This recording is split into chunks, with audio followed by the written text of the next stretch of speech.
Every era of football has its own legends, storylines, and iconic moments, but the 2000s might have just been the best of them all. In the 2000s, we witnessed the peak of football's most iconic players. Zidane, R9, Ronaldinho witnessed the peak of football's most iconic players. Zidane, R9, Ronaldinho, alongside the rise of both Lionel Messi and Cristiano Ronaldo. We witnessed the greatest international tournaments ever, as well as the fiercest rivalries and even scandals that shocked the entire football world. Legend, as well as the fiercest you know he kept rivalries using that and strong even ass head like that scandals on that the shocked the entire football tournament Jeez, ever, as probably well as caved the up on his fiercest kids, rivalries and even scandals that shocked the entire football world. Legendary goals, impossible comebacks, and iconic haircuts all make up just a fraction of what makes I don't know why this R9 had the that greatest dumbass era haircut in my opinion, bro. It was like, bro, it was the most starting stupid from haircut. Why did he 2000 have that and shit? working He our wrong way as through the fuck. decade, this is the full recap of the 2000s. I don't know why R9 had that dumb hairstyle in my opinion. It was so ugly, bro. At the turn of the millennium, football was changing and fast. The sport was rapidly moving away from the 20th century traditions where players represented their local clubs for decades, fans crammed into tightly packed terraces, and corporate influence was minimal.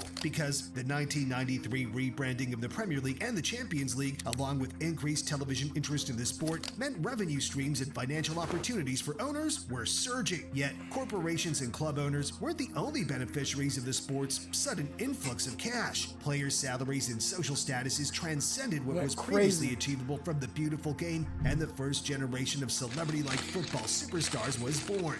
By 2000, Ronaldo Nazario, Zinedine Zidane, and Luis Figo were globally recognized icons through their sponsorship deals with Nike, Adidas, and other international brands. And as football responded to the impacts of globalization, the emphasis on domestic competitions diminished slightly as all of Europe's elite clubs became obsessed with winning the Champions League trophy.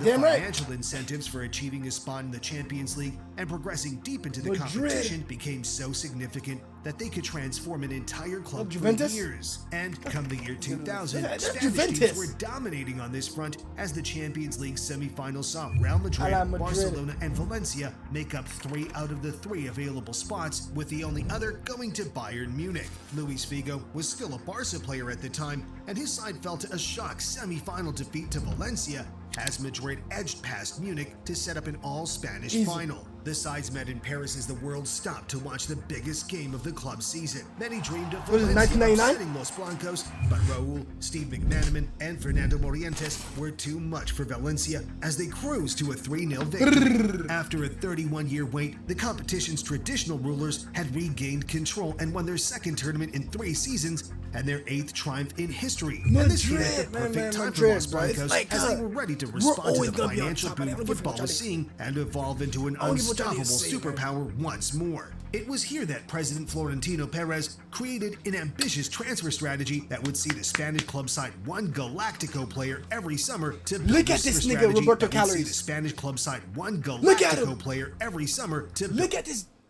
overpowered kicker. Like, bro.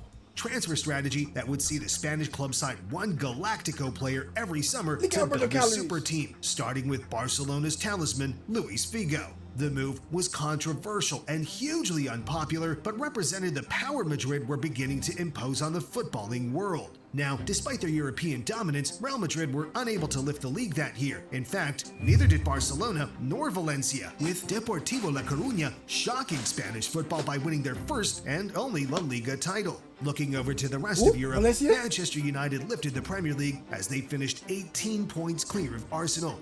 Bayern Munich picked up their second Bundesliga in a row, Monaco lifted the French league, and Lazio finished 1 point clear of Juventus to lift the Serie A title. But 2000 was an extra special year because in the summer, the world of football collided at the Euros, making the first of 5 iconic international tournaments in this era. I mean, really, every single tournament in the 2000s gave the world of football the most incredible stories. And Euro 2000 kicked off in the Netherlands with an iconic France side eager to build on their World Cup win just 2 years prior. Thierry Henry, Patrick Vieira, and Zinedine Zidane were at the forefront of this side, who edged past Spain and Portugal in the knockout stages. Like, you're good as a player. You won trophies as a player. You won trophies as a coach. You my nigga, you're raw as fuck. Like, bro. Till they faced Italy in the final. Dressed in an iconic blue, white, and Look at red him with hair. Adidas jersey, France played with swagger and attitude that defined the era, and even the strength of defenders like Paolo Maldini, Fabio Cannavaro, and Alessandro Nesta couldn't stop the French. Except they almost did. You see, the Italians were minutes away from lifting the trophy as they led 1-0 with the game approaching its final whistle. But that's when history was made as Sylvain Wiltord snatched a last-gasp equalizer before Trezeguet won the game with a strike in golden goal. Bang! And just like that, history was made as they became the first country to win the Euros and the World Cup back-to-back. Has Kyrie texted you back? I cheer for France. I don't want to 'cause talk I'm about Haitian. it. But I like Math France. test. I like France. Don't wanna I talk like about France. it. I want to go so bad. I do want to go to France. But like I learned a lot of history about my heritage, Haiti. I know history about Haiti. But I like how we got robbed, bro. But I like French, dude. I grew up with French. My mom and my grandma was a Haitian.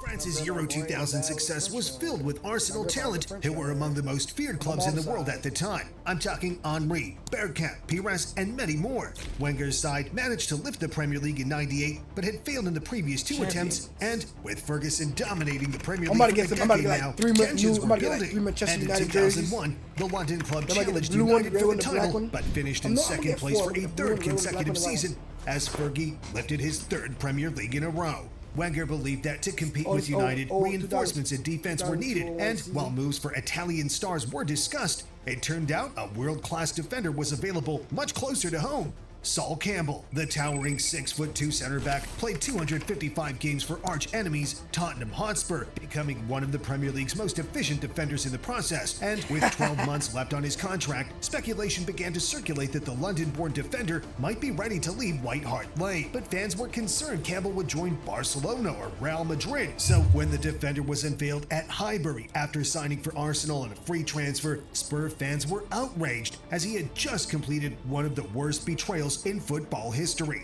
But that wasn't the only major signing of the year, because after Real Madrid were knocked out in the Champions League by eventual champions Bayern Munich, they knew they had to strengthen quickly, and they were on the hunt for the next Galactico. So, after finishing 17 points ahead of Barcelona to clinch La Liga, Los Blancos added their second Galactico to their collection by signing Zinedine Zidane for a world-breaking €77.5 million, as many considered him the best football player in the world. Over in Italy, Roma picked up their third Serie A title, we still on top. We got Zinedine Zidane. By the magnificent Francesco Totti. I don't know this far in history, okay? I don't know this far in history in soccer.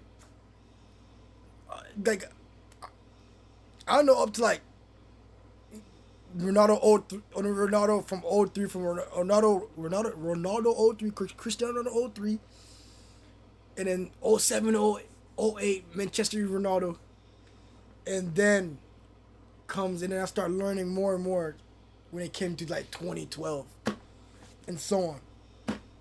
Okay, that's when I actually started watching soccer. 2012, 2010. 2012.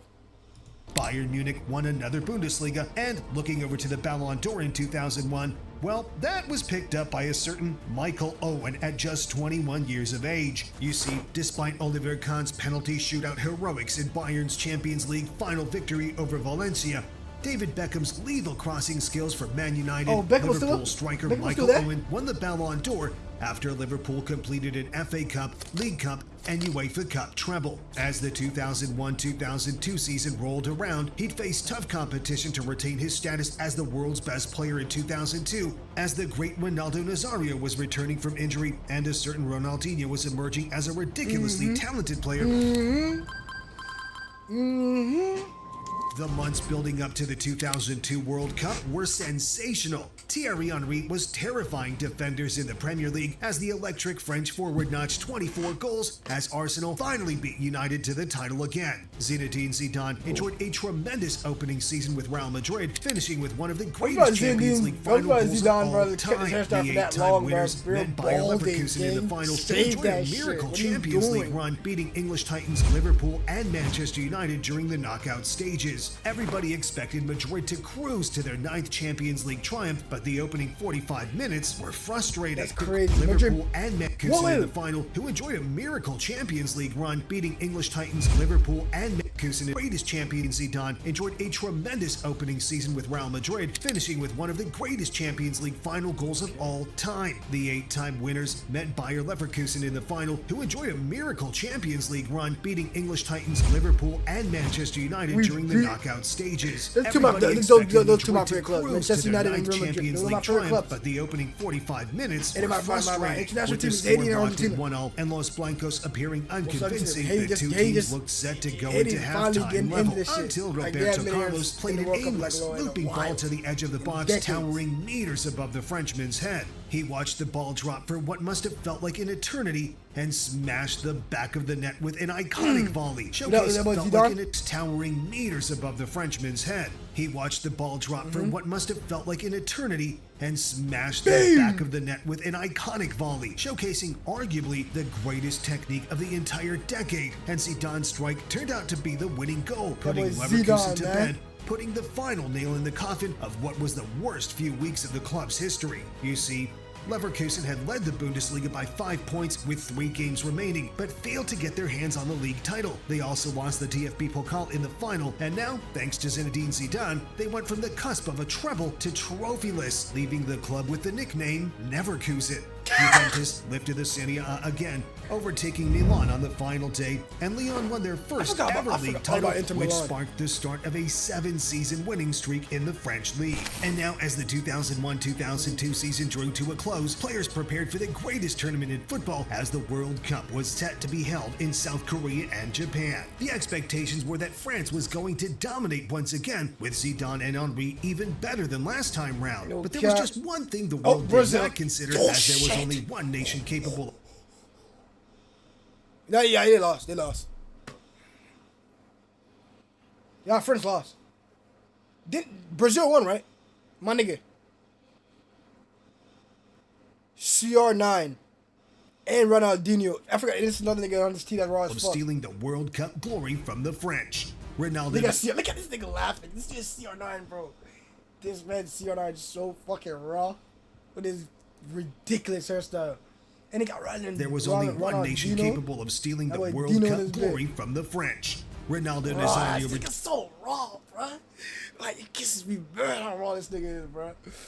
Like that. But I mean, Ronaldo been dominating. Turned from years of injury woes to fire 4 goals in the final 4 matches of the Serie A season, while Ronaldinho was enjoying a sensational season in League One with Paris Saint-Germain. The Brazilian wonder kid showcased an unprecedented level of flair and skill on the ball. Makes no sense how accompanying R9 and Dino in the Brazil squad were legends like Cafu, Roberto Carlos, Rivaldo, and Dino in the Brazil squad were legends like goddamn penalty kicking demon, bro. Like, bro, I forgot Roberto Carlos was Brazilian. Cafu, Roberto Carlos. Cafu? Do research on it. But I had to research on Roberto Carlos. Strong leg ass, bro. Like, bro, this man is so... He's the best penalty kicker, best free kicker of all time. I don't care. Him and Ronaldo is the best penalty kickers of all time. Best, bro. This man. Rivaldo and Dida. The team had a spirit where legends like Cafu, Roberto Carlos, Rivaldo, and Dida. The team had a spirit and love for the beautiful game that could only be cultivated by spending childhoods perfecting skill moves on football-obsessed Brazilian beaches or dodging lunging tackles on street pitches in poverty-ridden favelas. And Brazilian fever continued to sweep the world as R9 danced past World Cup defenders, scoring 6 goals during an iconic run to the final that included victories over England, Belgium, and Turkey. Yet, when Brazil reached the final, anybody without a knowledge of how the tournament actually unfolded would expect Henry and Zidane's France to be waiting for them. But the French were nowhere to be seen. They endured a shock group stage exit after suffering crushing defeats to Senegal and Denmark, blowing the tournament wide open. After a favorable run of fixtures, including ties against Paraguay, USA, and South Korea, Germany would meet Brazil in the final, and Oliver Kahn would be tasked with keeping a resurgent R9 quiet. But the 2001 Champions League heroes' efforts were in vain. Ronaldo scored twice in the second half as Brazil cruised to their 5th World Cup, And of course, one club were extra impressed by R9's comeback story and 8-goal World Cup campaign. So, Real Madrid made the striker their next Galactico signing for 45 million euros. But was the superstar project threatening to get out of hand? Wait, when do we sign our bookstore is R9? Like a portal. We signed R9? Yeah, Victorian, it's steampunk. And we wanted our Wix website to be too. I'm Jenna. And I'm Josh, and we're the owners of The Last Bookstore, California's largest indie bookstore. I wanted to create a bookstore that keeps the magic of... Madrid's Galacticos flattered to deceive during the year that followed Ronaldo Nazario's arrival at the Bernabeu, ending the La Liga campaign with 78 goals. However, R9 was still lethal. He scored 23 league goals during his first full post-injury league campaign, but the team was not firing to the level that a side containing several world-class players might be expected to. When Madrid faced Manchester United in the quarterfinals of the Champions League, rumors circulated that they were interested in signing David Beckham as their next Galactico. Beckham was an extraordinary footballer with pinpoint crossing accuracy, yet the Englishman's appeal to Madrid president Florentino Perez was unrelated to his footballing ability. The London-born midfielder had a gigantic global following and collaborated with brands including Adidas, Armani, Gillette, and Samsung. And the United man was married to global pop sensation Posh Spice, elevating Beckham to an unprecedented level of fame and commercial appeal for a footballer. Perez knew Beckham's image and social status away from the pitch would make him the perfect ambassador for the Real Madrid brand, and it was only a matter of time till something big was going to happen here. Nonetheless, both Manchester United and Real Madrid were rapidly growing global brands as United won the Premier League and Madrid won La Liga. But this year, they weren't putting out the strongest sides in Europe because in 02-03, Serie A was producing the world's best talent. A star-studded Juventus side won the title with just 72 points, evidencing the talent that was littered across Italy's top flight. You know what stuff they did before? While Juventus would see off Madrid in one Champions League semi-final, the other would see a derby between AC Milan and Inter Milan, and unsurprisingly, the all-Italian contest would be as ruthless as a Roman gladiatorial battle. A tie that featured Shevchenko leading the line for AC and Crespo for Inter would seem destined to be filled with goals, but the two matches were defined by defensive stability, tactics, and lunging tackles in a ferocious San Siro atmosphere. The first leg ended 0-0, and the second finished 1-1. Meaning AC Milan advanced through the cagey semi-final on away goals, meeting Serie A rivals Juventus in the Champions League final. Similar to the all-Italian semi, the final at Old Trafford featured little action. The teams canceled each other out, and after a grueling 120 minutes of ordinary and extra time, the tie went to a penalty shootout. Trezeguet missed for Juventus, and Shevchenko scored for AC as the Milan club secured its 6th Champions League title. With Trezeguet devastated and Shevchenko triumphant, the deadly strikers must have felt like they'd taken the most important spot kicks of their careers with contrasting outcomes. Yet by the end of the decade, Trezeguet would have a chance for redemption on the world stage, while Shevchenko would play a key role in the biggest Champions League final collapse of all time. But we'll get to that later. Oh, and of course, Bayern won the Bundesliga again this year. Now, the European superiority of the Milan clubs and Juventus during 02-03 symbolized the improvements that needed to be made by England's, Germany's, and Spain's league clubs to compete for the illustrious prize. Despite only previously lifting the trophy on a singular occasion, expectations in Catalonia that Barcelona should be competing for the Champions League annually were large. Yet, the Camp Nou club wouldn't even feature in the 03-04 competition. They suffered a disastrous 6th-place La Liga finish during the previous season and appeared void of identity and direction. Young talents that would go on to define the decade, such as Xavi, they had good people on this team too. That's why they losing. They had raw ass niggas. They had Ronaldinho in here. That boy Dino was Puyol had featured for Barcelona, but as Madrid continued assembling their Galacticos with the newest addition of David Beckham, it was clear real investment was needed to stop Barca falling dramatically behind their Spanish and European Cup rivals. So, they signed Brazilian World Cup sensation Ronaldinho from PSG for 30 million euros, a player who epitomized the creativity and expression of Barcelona's great teams under Johan Cruyff during the 90s, and to utilize Ronaldinho and realign the struggling club with their identity of playing possession football and developing world-class talents from their La Masia academy, Barcelona appointed a new legendary Dutch coach for the 03-04 campaign, Frank Rijkaard. The former Ajax man would take inspiration from Cruyff's teams of the 90s and built one in his image that would eventually become a serious force in Europe while playing total football. But without Champions League football, continental glory would have to wait for at least a year. And so too would domestic dominance, because it was Valencia who were crowned champions in 2004. But at least Barcelona finished above Real Madrid. But now the Galacticos transfer strategy started to receive criticism as Figo, R9, Zidane, and Beckham appeared crammed into the same starting lineup. They crashed out of the Champions League quarterfinals and finished 4th in La Liga. But this wouldn't be the story of the season, because Arsenal became the first club to win the Premier League without losing a game, as Henry, Vieira, and Pires shined for the Gunners. With a devastating 5-1 victory over Inter Milan in the Champions League group stages, many considered the London team as Europe's strongest outfit, but they wouldn't win the trophy. Instead, upcoming manager Jose Mourinho guided Porto to an unlikely Champions League final after expertly defeating Chelsea, Real Madrid, and Manchester United in the knockout stages. The achievements of the young Portuguese coach were impossible to ignore, and he was now considered the dream managerial appointment of all European clubs without a manager that summer. But first, he'd have to defeat Monaco in the Champions League final. Porto battered their French opposition 3-0 in the final, thanks to goals from Carlos Alberto, Deco, and Dimitri Alanichev to become the most unlikely Champions League winners of the 21st century. But the season of surprises wouldn't end there, as England, France, Spain, and Italy went into Euro 2004 with star-studded squads, but each left with nothing.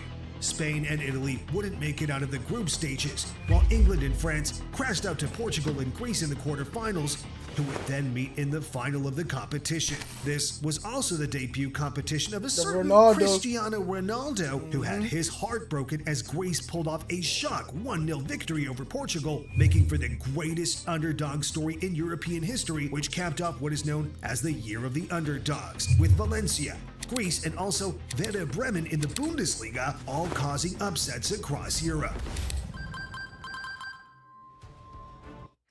Collaboration anxiety is real, but it shouldn't stop you from joining your team in a real-time diagram. She fine, but I don't like watching no now we're halfway through the decade, and a certain 19-year-old winger is entering his second year in Manchester as signs of gilded potential were starting to show. Ronaldo's Premier League debut against Bolton during 03-04 saw the wide man excite supporters with stepovers, turns, and undeniable raw talent. Yet, he was just one of a number of era-defining talents establishing themselves in the Premier League as 16-year-old striker Wayne Rooney ruthlessly smashed a 30-yard screamer against Arsenal little over 12 months earlier, announcing himself as the game's most exciting wonder kid. After an exhilarating Euros tournament that saw the youngster embarrass recognized stars such as Vieira and Thuram, he left Everton and joined Ronaldo at Old Trafford. The duo had contrasting energies. Cristiano was flamboyant, lean, and stylish, whilst Rooney displayed fearless power and skill while possessing uncharacteristic strength for someone of his age. Meanwhile, the hopes of Liverpool and Chelsea rested on the shoulders of English midfielders Steven Gerrard and Frank Lampard. The pair scored goals from midfield and galvanized supporters with their leadership, talent, and loyalty. But Gerrard's loyalty to his home club Liverpool would be put to the test. The midfielder was undoubtedly among the brightest stars in the game, but Liverpool were not befitting of his talent. They languished outside the top four and struggled through the early European rounds. By contrast, after Roman Abramovich's game-changing 2003 takeover of Chelsea, the West London club was ready to take over English football. They appointed the mastermind of Porto's 2004 Champions League triumph, Jose Mourinho, and signed Didier Drogba, Arjen Robben, and Ricardo Carvalho to build a seemingly unstoppable team. Chelsea defeated Liverpool in the League Cup final as Gerrard looked on longingly at Mourinho's men celebrating their first trophy together. The homegrown superstar's head had been turned. Even Arsenal and Man United looked incapable of stopping the Premier League's new money-bagged force as Chelsea charged to the Premier League title, accumulating 95 points and conceding on just 15 occasions. A second successive Champions League title seemed inevitable for Mourinho as Chelsea faced Gerrard's Liverpool in the semis. If Chelsea won the tie, they'd almost certainly manage to sign Gerrard too, but former Valencia boss Rafa Benitez had taken over Liverpool, and the clash would become a cagey, tactical battle for a place in the final. Against all odds, the Copites defeated Chelsea's super team Get thanks up! to a dubious Luis Garcia goal and booked their place in the competition's final for the first time since the mid-80s. However, having finished 5th in the Premier League, nobody gave Rafa's team a chance against their world-class opposition, AC Milan. The Italian side had built on their 0-3 success and had a team filled with stars, including Pirlo, Maldini, Kaká, and Shevchenko. Milan's world-class players strutted onto the pitch and asserted their dominance almost immediately. Maldini scored inside the opening minute before Crespo added 2 before halftime.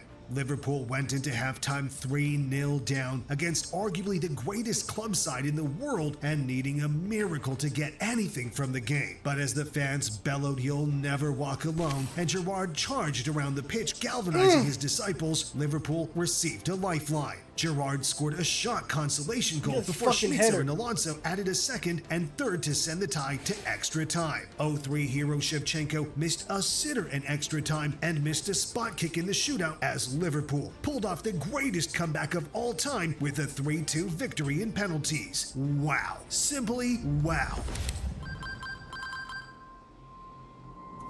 Gerrard slept with his grin glistening in the reflection of the Champions League the following night, but his transfer saga hadn't concluded. Liverpool's iconic Champions League victory was unlikely to be repeated, while Chelsea was just getting started. But in the end, Gerrard's loyalty took over, and he remained at Anfield. But while English clubs were going at each other with aggression, Barcelona was taking over with artistry. Xavi, Iniesta, and Deco all danced with the ball in midfield, while Eto'o benefited as the clinical striker beyond their creativity, and Ronaldinho, well, he had just been crowned the best football player in the world, lifting the Ballon d'Or in 2005. And to make Barcelona even more exciting, whispers of a 21st century reincarnation of the great Diego Maradona were loudening. During the previous season, Ronaldinho looped a daring pass over the opposition defense to a small Argentine winger, Lionel Messi.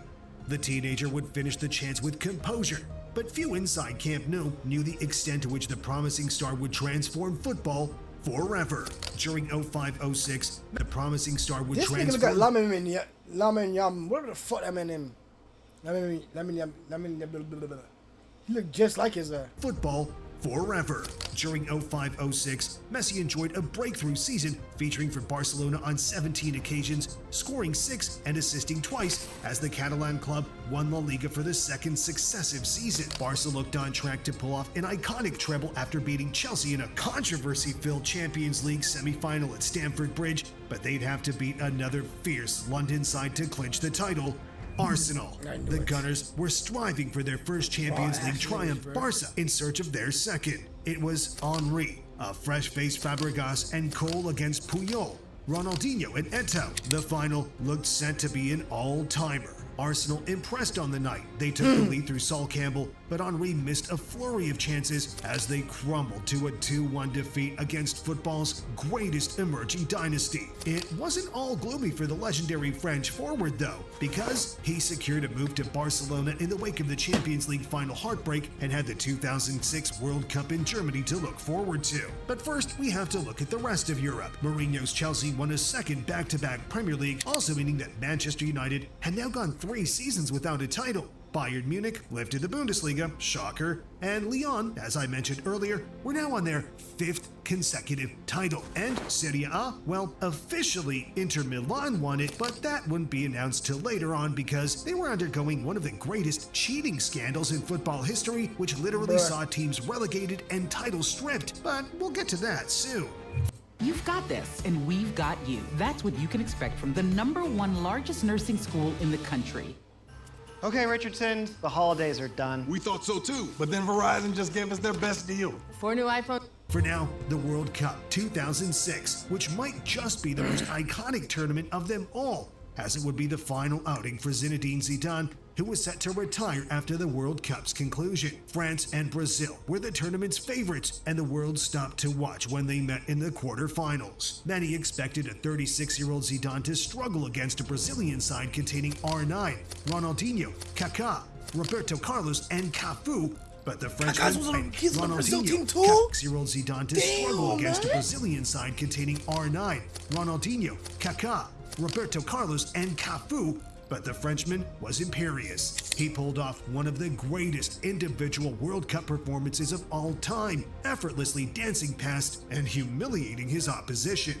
The midfielder provided the assist for the winning goal as France snuck through to the semis. Elsewhere, Ronaldo and Rooney clashed as England faced Portugal in the quarters. Rooney appeared to stamp on his United teammate, and Ronaldo made the most out of it before winking to the camera after the Englishman's red card. The smirk was whipped off Ronaldo's face when he came up against Zinedine Zidane's France in the semis, though. The maestro scored a penalty as France marched to the final as the world was about to witness footballing cinema at its finest. During the final's opening stages against Italy, Zizou put France into the lead with an audacious Panenka penalty that hit the inside of the crossbar before crossing the line, and the golden trophy glistening on the side of the pitch appeared to be within reach. But Italy leveled with a Materazzi goal, and the final went to extra time. With tensions running high, the two goal scorers exchanged words deep into extra time, but it quickly turned out to be the most iconic moment of the decade. Zidane furiously turned around and smashed a headbutt into the Italian's chest, knocking him to the ground. The referee had no choice but to send the Frenchman off in his final appearance as he trudged past the trophy, sitting patiently for its conqueror. The tie went to penalties, and Trezeguet missed another major final spot kick. What are you missing, jackass? That practically had Zidane's name on it.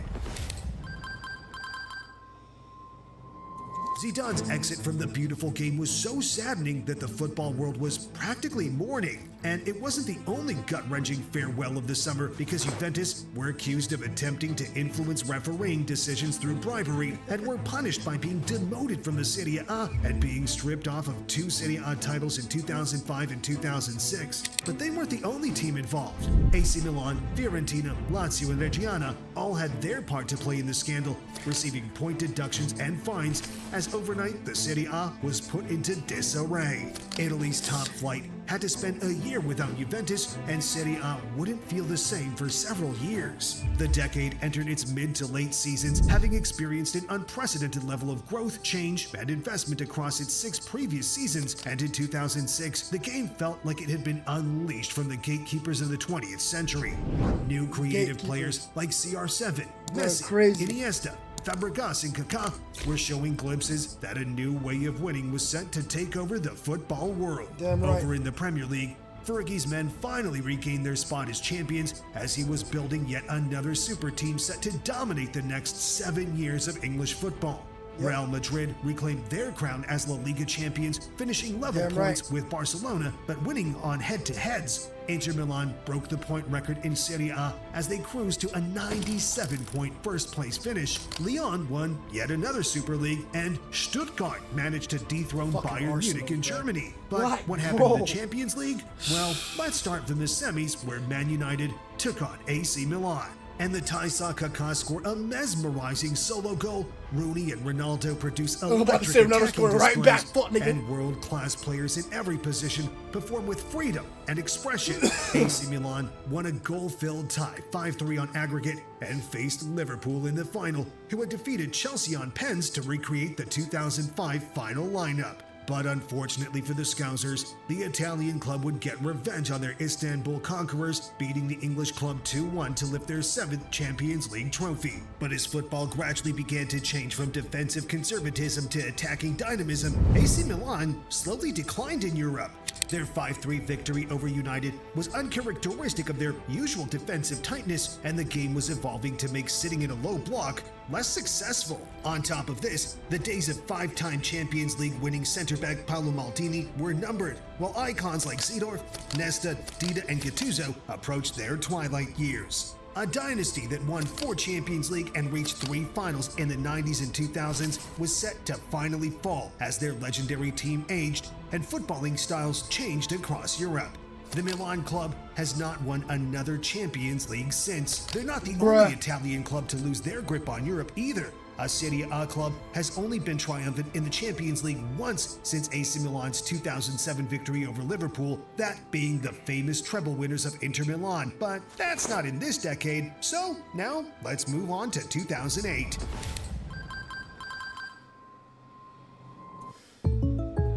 If I were him, I'd bundle my home and auto and pick up the real victory, savings. While Mourinho's Chelsea dominated the mid-2000s, United were in the process of reclaiming their stranglehold on the Premier League. Ferguson's relentless Red Devils won the 06-07 title and looked set to retain their prize in 07-08, and the man leading the charge was simply unstoppable. Cristiano Ronaldo. The United winger was no longer a gangly one-trick pony. He transformed into a powerful goal-scoring machine that produced magic to drag the champions to victory. Ronaldo's 31 goals that season elevated the Portuguese player from wonder kid to superstar. Yet, his teammates were capable with or without him. United's world-class attack featuring Rooney and Tevez were among the greatest of the decade, while Scholes, Carrick, Ferdinand, Vidic, and Van der Sar made up a fierce spine. Mourinho's team of Titans would attempt to knock United off their perch, but the Manchester club beat them to the title by 2 points. Chelsea would get a chance for revenge a few weeks later, though, as they faced off in a frightening all-Premier League affair in the Champions League final. If the Premier League giants were neck and neck domestically, they were inseparable in the European final. Ronaldo scored for United before Lampard equalized for Chelsea, and the game of the season headed for extra time and eventually penalties. But Ferguson's Premier League champions were triumphant after John Terry slipped in the Moscow rain and sent his penalty sailing above the crossbar, meaning Ferguson's men completed an iconic double, and Cristiano Ronaldo was crowned the best player in the world, lifting the Ballon d'Or trophy for the very first time. Over to the other leagues, Bayern Munich reclaimed their crown as German champions, Inter Milan claimed their 3rd Serie A in a row, and Lyon completed their unbelievable 7th straight title, lasting from 2002 to 2008. But what was happening over in Spain? Well, in La Liga, Real Madrid won their 2nd title in a row, but there was something happening over there that was going to be very scary for the rest of Spain and Europe, as Barcelona had a team featuring a rapidly improving Lionel Messi and Andres Iniesta, alongside established greats like Xavi, Ronaldinho, Carlos Puyol, and Thierry Henry, but somehow they were not winning. The Blaugrana crashed out in the semi-finals of the Copa del Rey and Champions League and finished 3rd in La Liga. Frank Rijkaard and his star signing Ronaldinho had brought Barcelona. They had won La Liga and the Champions League, but after a disappointing year, it was clear a change was needed, and that change was former Barcelona midfielder Pep Guardiola, who at the time was a completely unproven coach. The board were about to appoint Jose Mourinho, but Cruyff stepped in, wishing for them to stick to the club's belief and go for Pep. This sparked the Jose hatred for Barcelona that would dominate the next decade, but for now, Spanish football was about to enter its golden era as the 2008 Euros rolled around and Barcelona's Xavi, Iniesta, and Puyol wowed as Spain beat Italy, Russia, and Germany on their way to continental glory. In the wake of Spain's success, Guardiola signed former La Masia star Gerard Piqué from Man United, electric fullback Dani Alves from Sevilla, and integrated defensive midfielder Sergio Busquets from the B team. And whether anybody knew it or not, Pep was building a super team.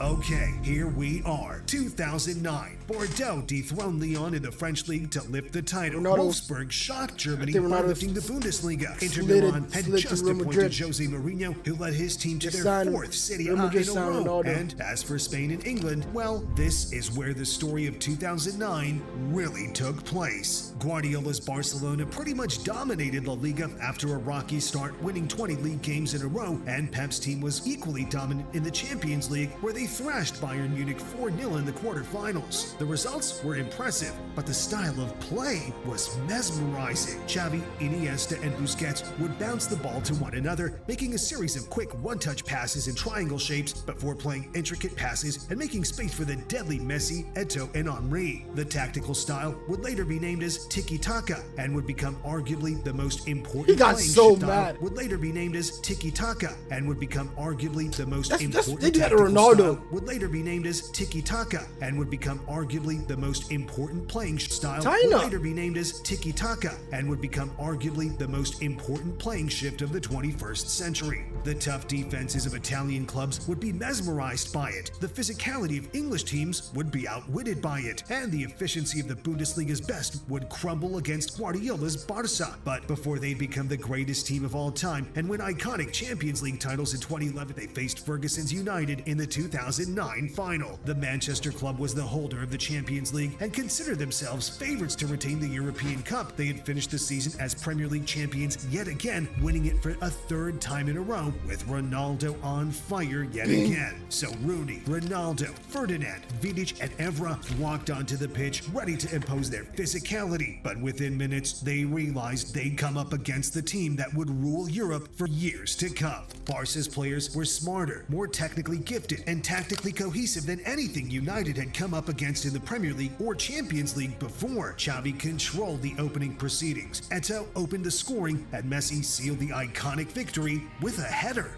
It was the little Argentine's 38th goal of the season, where he'd won the La Liga, Copa del Rey, and the Champions League. And later that year, he pinched the Ballon d'Or from Cristiano Ronaldo, sparking a rivalry that would define the following decade. In the weeks after Barca's treble had been confirmed, Madrid spent outrageously to prevent their El Clasico rivals from retaining their titles. They broke the world record twice that summer, first by signing AC Milan talisman Kaká for 67 million euros, then by clinching Ronaldo from United for 94 million euros. With Liverpool's influential midfielder Xabi Alonso and Lyon's Karim Benzema also added to their ranks, Real Madrid had built a team that looked set to compete with Guardiola's tiki-taka style. This set the scene for the next decade of football, which would be defined by Barcelona and Real Madrid, Lionel Messi and Cristiano Ronaldo, and Pep Guardiola and Jose Mourinho fighting for football supremacy. And just like that, the modern era of football had